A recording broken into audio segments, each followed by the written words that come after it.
오늘은 하이델베르크 요리문답 120부터 121문답까지를 좀 살펴보도록 하겠습니다. 오늘부터 이제 주기도문에 대한 내용을 이제 마지막으로 살펴보면서 하이델베르크 요리문답이 마치게 됐는데요. 그래서 우리가 어떻게 기도해야 될지, 또 어떤 내용을 갖고 우리가 하나님 앞에 나아가야 될지에 대한 부분을 우리가 성경적으로 또 신학적으로 중요하게 정리하는, 주님이 가르쳐 주신 기도의 그 내용이 무엇인지를 확인하는 시간을 오늘 또 갖도록 하겠습니다.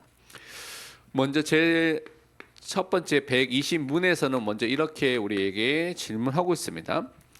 왜 그리스도께서 하나님을 우리 아버지라고 부르도록 명령하셨습니까? 우리가 주기도문에 보면 하늘에 계신 우리 아버지여라고 먼저 기도를 가르쳐줬죠. 근데 왜 하필이면 우리 아버지라고 하나님을 부르도록 우리 기도를 가르쳤어요? 왜 그것을 우리에게 먼저 명령하시고 그렇게 부르도록 하셨는가에 대한 부분을 우리가 정확하게 알아야 되겠죠. 우선 답을 살펴보면 답은 이렇게 되어 있습니다. 우리의 기도의 맨 처음에, 이제 우리 기도할 때 맨 처음에 그렇게 부르도록 말씀하셨죠. 그래서 기도의 맨 처음에 기도가 해야 될 그 기초가 있는데, 그 기초가 되는 것이 무엇이냐면 어린아이와 같은 경외심과 신뢰를 우리 안에서 일깨우기 위해서 이렇게 해야 된다라고 우선 정리하고 있습니다. 다른 말로 우리가 하나님에 대해서 그분이 어떠한 분인지를 알 때 경외심을 갖게 되고요. 그것을 통하여서 그분만을 의지하고 믿고 바라보게 되는 신뢰가 생기게 되는데, 어린아이가 부모님을 바라보듯이, 아빠를 받아보듯이 그렇게 하도록 하기 위해서 먼저 그렇게 기도를 가르쳐 주셨다 말씀하고 있습니다. 그러면서 하나님께서는 그리스도를 통해 우리 아버지가 되셨으며, 다른 말로 우리가 하나님의 자녀가 되고 또한 하나님이 우리의 아버지가 되신 이 관계 속에는 예수 그리스도를 통하여서만, 예수 그리스도를 믿을 때, 우리가 그리스도와 연합되어서 그리스도 안에 있을 때 이 축복이 주어지게 된 것이죠. 그래서 우리는 그리스도를 통해서 하나님께서 우리 아버지가 되셨구나라는 구원의 그 능력과 축복과 그것을 항상 기억하는 것입니다.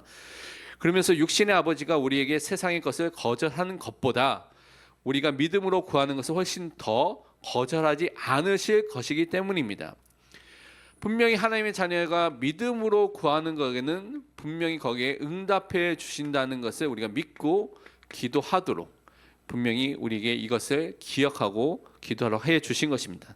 그래서 자녀들이 필요한 것을 육신의 부모님들이 해 주는 것처럼 그보다 더 중요하게 우리 영적인 필요를 아시고 그것에서 분명히 응답해 주신 하나님을 믿으라고 말씀해 주셨습니다. 그러면 말씀을 통해서 살펴보면 이사야서 63장 16절에는 이렇게 말씀을 하고 있습니다. 주는 우리 아버지시라. 아브라함은 우리를 모르고 이스라엘은 우리를 인정하지 아니할지라도 여호와여, 주는 우리의 아버지시라. 옛날부터 주의 이름을 우리의 구속자라 하셨거늘. 구약에서부터요, 하나님을 구원자라고 분명히 불렀거든요. 근데 그 구원자 되신 하나님에 대해서 뭐라고 고백하고 있냐면 아버지로. 아버지라는 것은 우리가 어떤 관계에 있다는 것이죠? 자녀의 관계로 있었다는 것을 원래 구약에서부터 믿었다는 것입니다. 그러니까 원래 성경에서 말하는 원리가 아버지와 자녀의 관계로 우리를 설명하고 있는, 그 언약적인 관계를 설명하고 있는 것이죠. 그래서 예수님께서도 뭐라고 말씀하냐면 요한복음 20장 17절에 이렇게 말씀하고 있습니다. 예수께서 이르시되 나를 붙들지 말라. 내가 아직 아버지께로 올라가지 아니하였노라. 너는 내 형제들을 가서 이르되 내가 내 아버지 곧 너희 아버지, 내 아버지 하나님 곧 너희 하나님께로 올라간다 하라 하시니. 예수님이 부활에 대한 부분 이후에 일어난 일에 대해서 설명하시면서 내 아버지, 예수님의 아버지 되신 성부 하나님, 그 하나님이 너희의 아버지다라고 이렇게 설명하고 있습니다. 여기서 꼭 여러분이 꼭 기억해야 되고 꼭 분별해야 될 것이, 예수님, 그러니까 성자 하나님 되신 그분이 성부 하나님을 부르실 때 아버지라고 쓰셨는데, 그것은 원래 존재론적으로 원래부터 영원전부터 아버지와 아들의 관계로 원래 하나님 사이에 있었던 관계이기 때문에 우리와는 질적으로 다릅니다. 우리는 그 다음에도 갈라디아 4장에도 나와 있는 것처럼 우리는 양자로 입양이 된 겁니다. 법적으로 하나님 자녀로 입양이 된 관계죠. 그래서 질적으로 우리는 차이가 있다는 것을 항상 기억해야 됩니다. 그래서 뭐라고 설명하고 있냐면 갈라디아서 4장 6절에 우리가 하나님 관계 이렇게 설명하고 있습니다. 너희가 아들임으로 하나님이 그 아들의 영을 우리 마음 가운데 보내사 아빠 아버지라 부르게 하셨느니라. 양자의 영 대신 성령 하나님을 우리에게 보내주셨어요. 그 성령 하나님으로 인하여서 법적으로 양자 하나님의 자녀가 된 것입니다. 그래서 하나님을 아빠로 아버지로 아바로 부를 수 있는 그 은혜를 허락해 주셨다고 말씀해 주신 것이죠. 그러면서 그 자녀가 기도할 때 마태복음 7장 9절에서 11절은 이렇게 말씀하고 있습니다. 너희 중에 누가 아들이 떡을 달라 하는데 돌을 주며 생선을 달라 하는데 뱀을 줄 사람이 있겠느냐? 너희가 악한 자라도 좋은 것을 자신에게 줄 줄 알거든. 하물며 하늘에 계신 너희 아버지께서 구하는 자에게 좋은 것으로 주시지 않겠느냐? 이제 우리가 인간 사이에 있어서의 그런 관계를 설명하면서 부모님이 자녀들에게 악한 사람에다 좋은 것을 주는데 우리의 하늘 아버지 되신 그 아버지께서는 우리에게 좋은 것을 분명히 주시는 아버지시다라고 설명하면서 누가복음 여기서 조금 더 설명을 이렇게 말하고 있습니다. 누가복음 11장 11절에서 13절에 보면 이렇게 말씀하고 있죠. 너희 중에 아버지 된 자로서 누가 아들이 생선을 달라 하는데 생선 대신에 뱀을 주며 알을 달라 하는데 정갈을 주겠느냐. 비슷한 모양이라서 또 비슷하게 하고서 그냥 뱀을 주거나 정갈을 주지 않는다는 것이죠. 너희가 악할지라도 좋은 것을 자식에게 줄 줄 알거든. 하물며 너희 하늘 아버지께서 구하는 자에게 좋은 것이 뭡니까? 성령을 주시지 않겠느냐 하시니라. 성령을 주셔서 성령의 내주와 인도와 역사를 통하여서 구원함을 주시고 구원의 축복 속에서 승리하도록 하신 것이 하나님께서 주신 가장 좋은 것임을 우리는 확인해 볼 수가 있습니다. 그러면서 121문에는 이어서 이렇게 또 질문하고 있습니다. 그렇다면 왜 그냥 우리 아버지여 라고 기도를 해도 됐는데 그 앞에 덧붙인 것이 하늘에 계신 우리 아버지여 이러면서 하늘에 계신이라는 것을 왜 덧붙여서 예수님께서 우리에게 가르쳐주고 기도하라고 하셨습니까? 라고 말하고 있습니다. 그 답을 살펴보면 이렇게 되어 있습니다. 먼저 보면 이 말씀은 하늘에 계신이라고 이 말씀은 우리가 하나님이 하늘에 계신 위엄을 세상적인 방법으로 생각하지 않도록 가르치는 것이 첫 번째입니다. 그러니까 하나님께서 온 우주, 특별히 하늘이라는 그것에 계신 위엄과 능력과 존귀와 영광을 가지신 전능자가 되시고요, 창조주가 되시고요, 또 권능자가 되신다는 것을 알도록, 그것을 꼭 기억하도록 하늘이라는 것을 설명하셨다고 말하고 있고요. 그래서 세상적인 그런 육신의 눈으로만 하나님을 생각하지 않도록 하기 위해서 이것을 우리에게 말씀하신 것이고, 또한 우리의 몸과 영혼에 필요한 모든 것을 그분의 전능하신 능력으로부터 기대하도록 가르치고 있다는 것입니다. 그래서 우리의 영육간에 필요한 모든 것이 있는데 그것을 응답받기 위해서는 인간적인 방법으로 받는 것이 아니라 하나님의 권능의 능력 가운데 응답받도록 우리가 기도하도록 해 주시는 것이죠. 그래서 그것을 통하여 하나님이 주신 응답을 누리고 살아가도록 그것을 우리에게 말씀하고 가르치는 것이 하늘에 계신이라는 그 의미 속에 들어가 있다고 말하고 있습니다. 하나님의 능력으로 응답받는 것을 알고 감사하도록 우리에게 가르치고 있는 것을 우리는 확인해 볼 수가 있습니다. 그래서 말씀을 통해서 확인해 보면 예레미야서 23장 23절부터 24절을 보면 이렇게 말씀을 하고 있습니다. 여호와의 말씀이니라. 나는 가까운 데에 있는 하나님이요 먼 데에 있는 하나님은 아니냐. 여호와의 말씀이니라. 사람이 내게 보이지 아니하려고 누가 자신의 은밀한 곳에 숨길 수 있겠느냐. 여호와가 말하노라. 나는 천지에 충만하지 아니하냐. 하나님께서는 무소부재 편재하신 하나님, 모든 곳에 계신 하나님이라고 말씀하고 있습니다. 그래서 우리는 어떤 시간이라든가 어떤 장소에 꼭 가가지고 꼭 예배하는 것이 아니라 언제나 어디서나 하나님을 바라보고요 예배하고 기도할 수 있는 축복을 여러분 이미 가지고 있습니다. 왜냐하면 천지에 충만하신 그 하나님을 우리가 믿고 있기 때문에 그 하나님의 능력을 믿고 있기 때문에 기도할 수가 있고 하나님께 예배드릴 수 있는 것이죠. 그래서 사도행전 17장 24절에서 25절은 이제 바울이 아덴에서 전도했을 때 이렇게 말한 장면이 있는데요. 뭐라고 말했냐면 우주와 그 가운데 있는 만물을 지으신 하나님께서는 천지 주제시니 손으로 지은 전에 계시지 아니하시고 또 무엇이 부족한 것처럼 사람의 손으로 섬김을 받으시는 것이 아니니 이는 만민에게 생명과 호흡과 만물을 친히 주시는 이심이라. 그러니까 우리가 믿는 하나님은 갇혀 있는 그 유한한 존재의 그런 하나님이 아니라 무한한 분인데 어떻게 무한하시냐? 만물을 창조하신 창조주가 되시고요. 오늘 하늘과 땅의 주재권을 갖고 계신 주권을 갖고 계신 주권자가 되신다고 말하고 있습니다. 또 만민에게 생명과 호흡과 그것을 주시는 그래서 생명을 보존하시고 지키시는 섭리하신 하나님이라고 분명히 말하고 있는 것이죠. 그 살아계신 하나님을 바라보고 그것을 믿고 기도하라고 오늘 가르쳐 주신 것입니다. 그래서 우리가 그냥 하늘에 계신 우리 아버지 이렇게 여러분 주기도할 막 빨리 한다고 막 하는데 의미를 생각하면서 여러분이 천천히 해야 됩니다.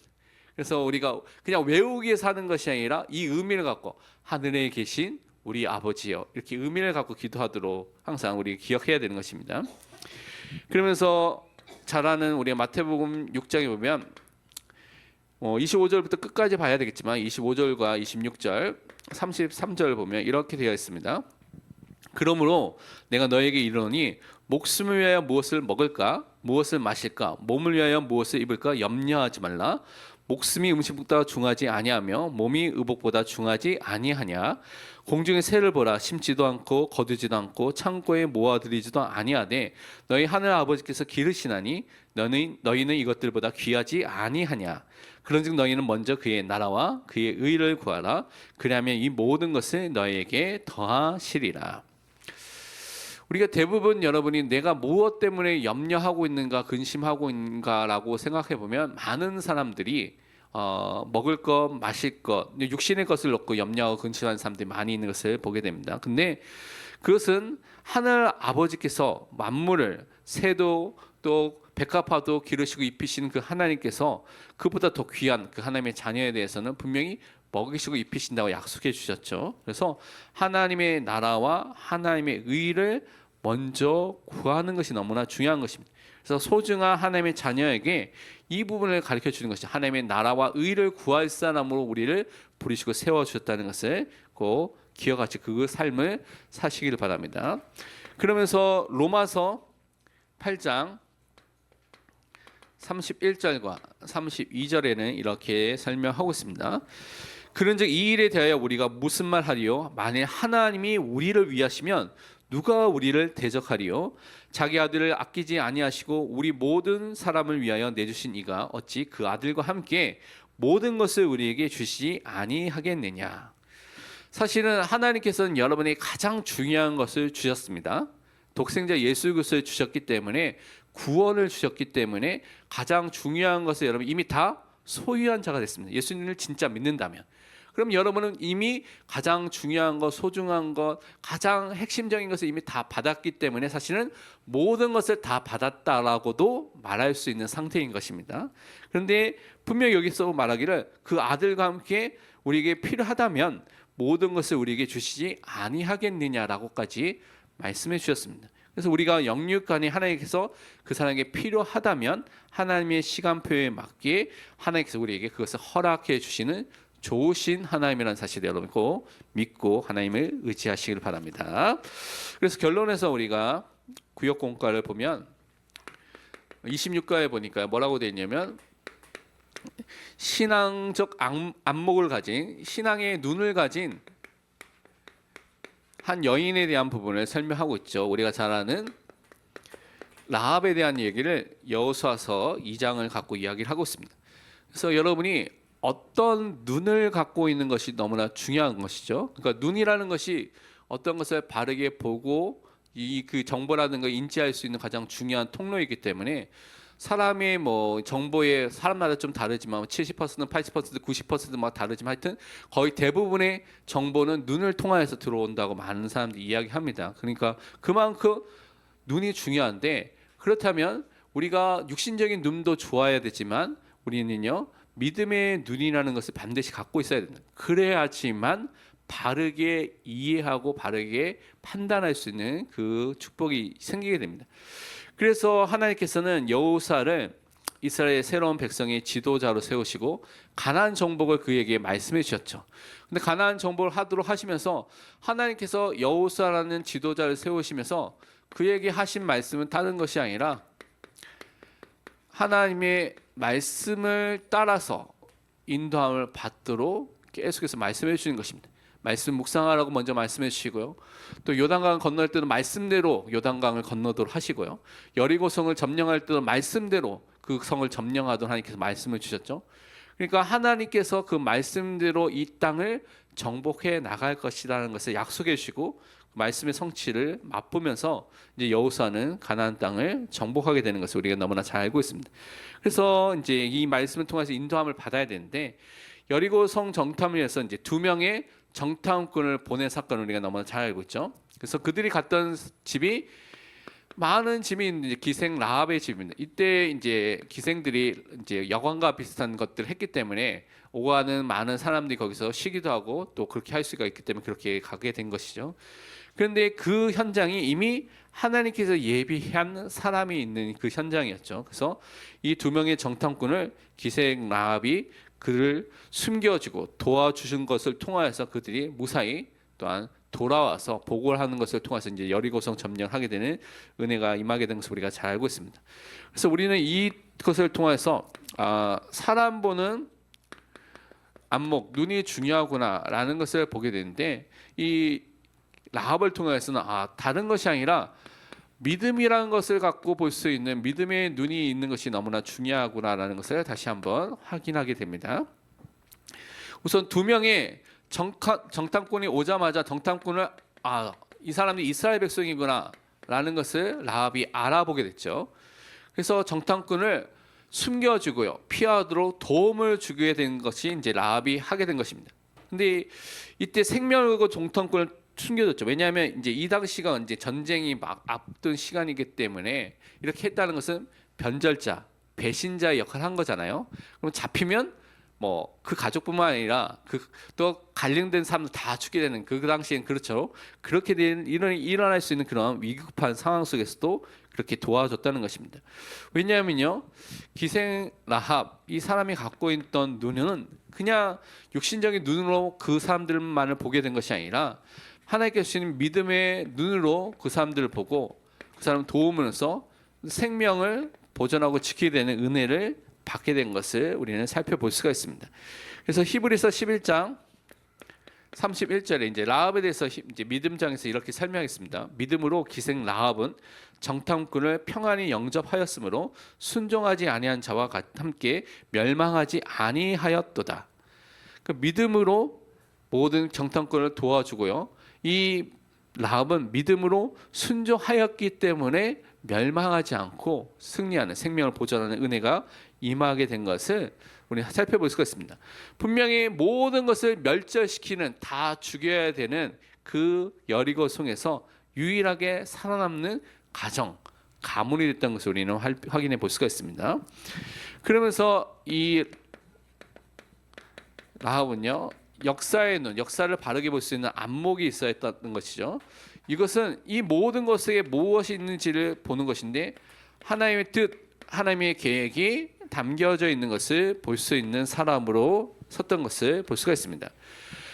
특별히 뭐 이거는 세상 역사도 마찬가지인데 역사를 왜 공부해야 됩니까? 뭐 몇 년에 무슨 사건이라고 몇 년에 무슨 사건이라고 해서 그냥 외우기 위해서 우리가 역사를 배우는 것이 아니라 과거에 일어났던 많은 일들이 사실은 인간이 죄악을 갖고 있는 죄성을 갖고 있는 사람이 있기 때문에 그 과거의 일이 반복됩니다. 교회사도 그렇고요. 인간 역사도 반복돼서 똑같은 일이 똑같이 계속해서 반복해서 일어나고 있는 것입니다.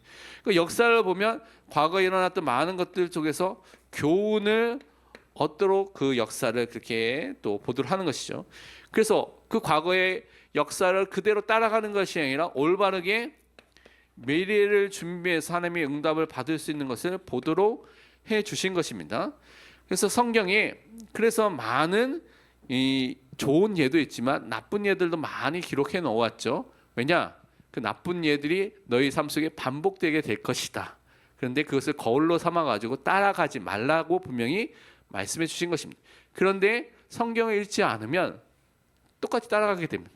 성경을 읽어도 말씀을 마음에 담지 않으면 똑같이 따라가게 됩니다. 우리가 말씀 놓치면 그냥 죄성을 따라서 그렇게 살기가 너무나 쉽다는 것이죠. 그래서 항상 말씀 속에 거하는 그 믿음의 삶을 써야 되겠습니다. 그래서 라합은 다른 것이 아니라 진짜 하나님의 역사하심을 진짜 믿고 그것을 통하여서 하나님의 그 은혜 속에 항상 들어갔던 사람인데, 여호수아서 2장 11절에서 12절에 이렇게 보면 이렇게 고백을 했습니다. 13절까지 고백한 것을 보면 이렇게 되어 있습니다. 우리가 듣자 곧 마음이 녹았고 너희로 말미암아 사람이 정신을 잃었나니 너희의 하나님 여호와는 위로는 하늘에서도 아래는 땅에서도 하나님이시니라.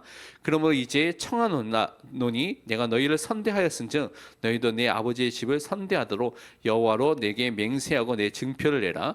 그리고 나의 부모와 나의 남녀 형제와 그들에게 속한 모든 사람을 살려주어 우리 목숨을 죽음에서 건져내라 라고 약속한 것이죠. 소문을 듣고 모든 곳에 살아계신 하나님을 믿는 믿음의 사람으로, 그 역사를 보고 믿는 사람으로 서게 된 것을 고백하고 그 응답을 받은 것이 이제 라합입니다. 그래서 우리는 진짜 모든 것이 하나님의 뜻과 하나님의 계획대로, 또 정확하게 말하면 또 하나님의 영원한 계획이란 작정대로 이루어지게 된다는 것을 믿는 믿음의 사람으로 서야 되겠습니다.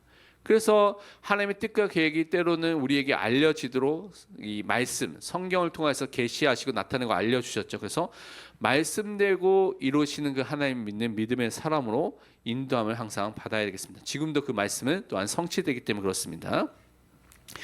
세 번째는, 그래서 우리는 진짜 하나님을 보는 영적인 눈이 열려 있는 사람으로 항상 서야 되겠습니다. 살아계시고 함께하시고 인도하심을 하나님 믿는 그 은혜가 임한 사람으로 우리가 사는 것입니다. 그래서 하나님을 정말 믿는 믿음의 사람으로 서는 것이 너무나 중요한데, 라합은요, 이스라엘 백성 속에서 진짜 함께하셔서 그들을 인도하시고 그들의 삶 속에 역사하시는 하나님의 역사를 정말 믿고 그것을 또한 증거한 것을, 고백한 것을 볼 수가 있습니다. 그래서 여호수아서 2장 9절에 10절 보니까요, 말하되 여호와께서 이 땅을 너에게 주신 줄을 내가 아노라. 우리가 너희를 심히 두려워하고 이 땅 주민들이 다 너희 앞에 간담이 녹나니 이는 너희가 예굽에서 나올 때에 여호와께서 너희 앞에서 홍해물을 마르게 하신 일과 너희가 요단 저쪽에 있는 아모리 사람의 두 왕 시온과 옥에게 행한 일, 곧 그들을 전멸시킨 일을 우리가 들었음이니라. 그래서 정말 하나님의 역사를 정말 알고 함께하심을 정말, 그것을 정말 믿고요, 그렇게 고백한 것이죠. 그래서 이 라합은 이제 자기에게 있는 모든 우상들을 다 버리고 살아계신 그 하나님만이 참된 하나님인 것을 고백했던 믿음의 사람으로 서서 그와 그의 몸집이 구원을 받게 되는 은혜를 누리게 되겠습니다. 그래서 잘못된 우상을 깨닫고 버릴 수 있는 것이 하나님의 은혜가 임하여야지만 깨달을 수가 있습니다. 하나님의 은혜가 임하지 않으면요, 이게 죄인지 이게 우상인지 이게 뭐 잘못된 건지 모르고 그냥 자기 마음대로 살게 되는 것이죠. 근데 하나님의 은혜가 임하니까 이것이 보여지고 그것을 바르게 지금 고백하고 있는 것입니다. 그래서 우리는 항상 기억할 것이, 하나님이 우리의 승리를 주시는 분이구나, 우리를 치유하시고 변화시키고 바꿔가시는 그 분이시구나, 그러면서 우리에게 평강과 안식을 주시는, 쉼을 주시는 하나님이시구나라는 것을 정말 믿어야 되겠습니다. 하나님이 함께하는 자에게 이 은혜가 임하게 됩니다. 그래서 하나님께서는 우리에게 진짜 세상을 살릴 수밖에 없는, 그 하나님의 복을 누릴 수밖에 없는 사람을 분명히 세워주실 줄 믿습니다. 그래서 하나님 믿고 경외하고 두려워하는 자에게 이 은혜가 임하게 될 줄 믿습니다. 그래서 이 은혜로 승리하시기를 축원드립니다. 함께 우리 기도하도록 하겠습니다. 먼저 두 가지 놓고 기도하겠는데요. 첫 번째, 우리 말씀은 좀 붙잡고 기도하겠습니다. 하늘에 계신 우리 아버지라고 분명히 기도해서 예수님께서 가르쳐 주셨는데, 우리 아버지 되신 하나님, 그분을 경외하고요, 신뢰하는 사람으로 설 수 있도록, 그래서 그리스도를 통하여서 하나님이 나의 아버지가 되셨는데 그 하나님을 정말 믿는 믿음으로 분명히 우리 구하는 것에 응답하신 하나님인 것을 믿고 기도할 수 있도록. 근데 그 하나님께서 하늘에 계신 정말 모든 것을 창조하신 전능자 되시고 초월자 되신 우리 하나님이라는 것을 믿고요, 그리고 우리의 모든 필요한 것을 그 하나님의 능력 가운데 응답받도록 그 하나님을 바라보고 기도하시길 바랍니다. 그리고 우리가 라합과 같이 정말 우리가 사람을 바라보는 믿음의 눈을 가질 수 있도록 역사를 보는 하나님의 뜻을 발견하는 눈이 있을 수 있도록 그래서 하나님을 보는 영적인 눈을 통하여서 함께 하시는 그 하나님의 은혜 속에서 이 모든 것을 감당할 수 있도록 기도해야겠습니다. 함께 우리 먼저 말씀을 쭉 함께 하시면서 기도하도록 하겠습니다.